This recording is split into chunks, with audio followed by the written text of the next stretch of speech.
ಲಕ್ಷ್ಮಿ, ನೀನ್ ಹೇಗಿದ್ಯಾ ಲಕ್ಷ್ಮಿ? ಇಂಥ ಪರಿಸ್ಥಿತಿಲೂ ನಾವು ಹೇಗಿದ್ದೀವಿ ಅಂತ ವಿಚಾರಿಸ್ತಿದ್ಯಲ್ಲೇ.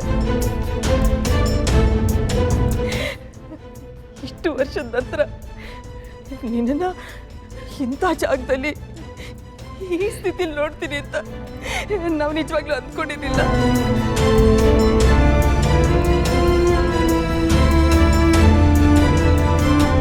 ಹೇಗಿದ್ಯಾ ಲಕ್ಷ್ಮಿ, ನಾನು ಹೇಗಿದ್ರೆ ಏನು, ನನ್ನ ಮಗು ಹೇಗಿದೆ? ಈಗೊಂದು ದೊಡ್ಡವನಾಗಿರ್ಬೇಕಲ್ಲ, ಇನ್ನು ನಿಮ್ ಜೊತೆನೇ ಇದ್ದಾನ? ನಿಮ್ ಜೊತೆನೇ ಇರ್ತಾನೆ. ಈಗ ಎಲ್ಲಿ ಲಕ್ಷ್ಮಿ?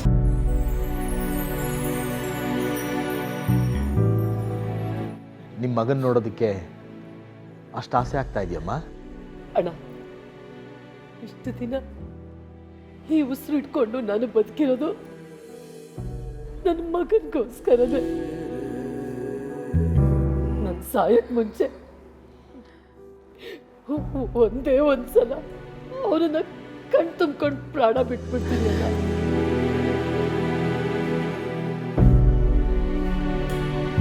ಅಮ್ಮ, ಯಾಕೆ ಹೀಗೆಲ್ಲ ಹೇಳ್ತೀರಾ? ಈಗ ತಾನೇ ನಿಮ್ಮ ಮಗ ನಿಮಗೆ ಸಿಗ್ತಾ ಇದ್ದಾನೆ. ಇನ್ನೂ ಅವನ ಜೊತೆ ನೀವು ಬಾಳಿ ಬದುಕಬೇಕು. ಅವನು ನಿಮ್ಮ ಜೊತೆ ಮಾತಾಡಬೇಕು, ನಿಮ್ಮ ಹತ್ರ ಆರೈಕೆ ಮಾಡಿಸ್ಕೋಬೇಕು ಅಂತ ಅವನ ತುದಿಗಾಲಲ್ಲಿ ನಿಂತಿದ್ದಾನೆ. ಅಂದ್ರೆ ಅವನು ಇಲ್ಲೇ ಎಲ್ಲೋ ಇದ್ದಾನ? ವೈದೇಹಿ,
ನನ್ನ ಮಗ ನನಗೆ ಸಿಕ್ಬಿಟ್ಟ, ನನ್ನ ಅರ್ಜುನ ನನಗೆ ಸಿಕ್ಬಿಟ್ಟ.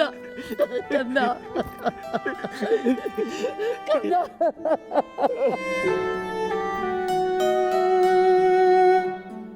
ಕನ್ನ, ನನ್ನ ಜೀವನ ಸಾರ್ಥಕ ಆಯ್ತು.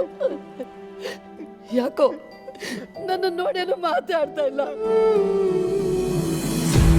ನಿನ್ ಸಿಕ್ತಾಗ ನಿನ್ ಜೊತೆ ಮಾತಾಡ್ಬೇಕು ಅಂತ ನನ್ನ ಎಷ್ಟು ಜೀವ ಹಿಡ್ಕೊಂಡು ಕಾಯ್ತಿದ್ದೆ ಗೊತ್ತಾ?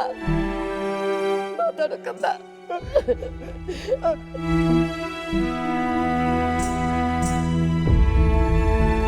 ಅಲ್ಲ ಕಣೋ, ಈ ಅಮ್ಮನ್ ನೋಡಿ ನಿನಗ್ ಮಾತಾಡ್ಬೇಕು ಅಂತ ಅನ್ನಿಸ್ತಾ ಇಲ್ವಾ? ಒಂದ್ಸಲ ಬಾಯಿ ತುಂಬಾ ಅಮ್ಮ ಅಂತ ಕರಿ.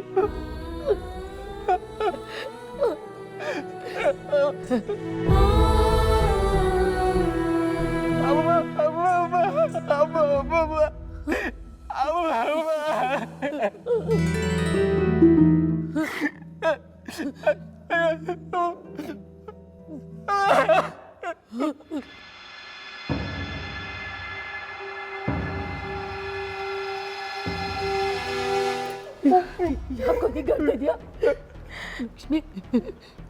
ವೈದೇಹಿ, ನಿನ್ ಮಗನ್ಗೆ ಮಾತು ಬರಲ್ಲ, ಕಿವಿನೂ ಕೇಳಲ್ಲ ಕಣೆ.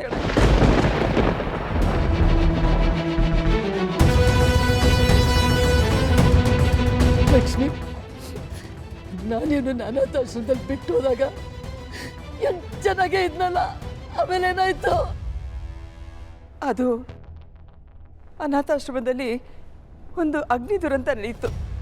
ಅದಾದಮೇಲೆ ಇವನು ಈ ಥರ ಆಗ್ಬಿಟ್ಟಿದ್ದಾನೆ. ಇಲ್ಲಮ್ಮ, ಇದಕ್ಕೂ ಜಯಂತ್ ಅವರೇ ಕಾರಣ.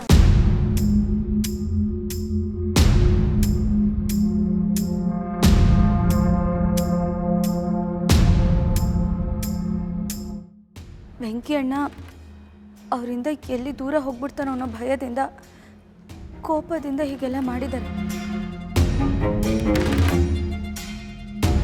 ಒಂದು ಪಾತ್ರೆಯಲ್ಲಿ ಬಿಸಿ ಬಿಸಿ ನೀರು ತಂದೆ.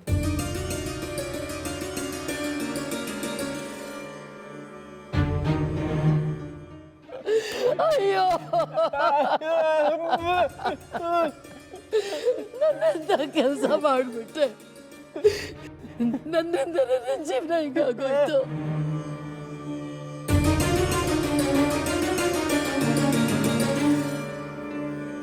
ಅಪ್ಪಾಪಿ, ನನ್ನ ಮಗ ಎಂತ ಪರಿಸ್ಥಿತಿ ತಂದಿಟ್ಬಿಟ್ಟ.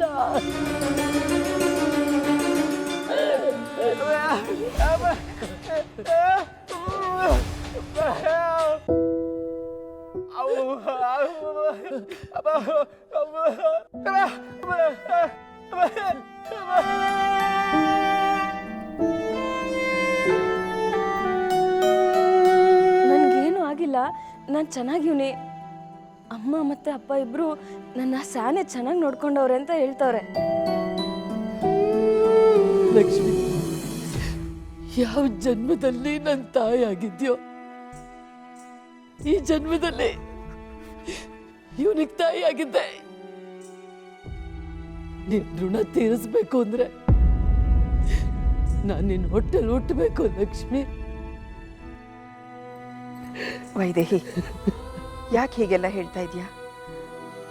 ನೋಡು, ನೀನೇನು ನನ್ನ ಕೈಗೆ ಒಪ್ಪಿಸಿದ್ಮೇಲೆ ನಾನು ಅವನಿಗೆ ಸ್ವಂತ ತಾಯಿನೇ ಆಗ್ಬಿಟ್ಟಿದ್ದೀನಿ ಕಡೆ.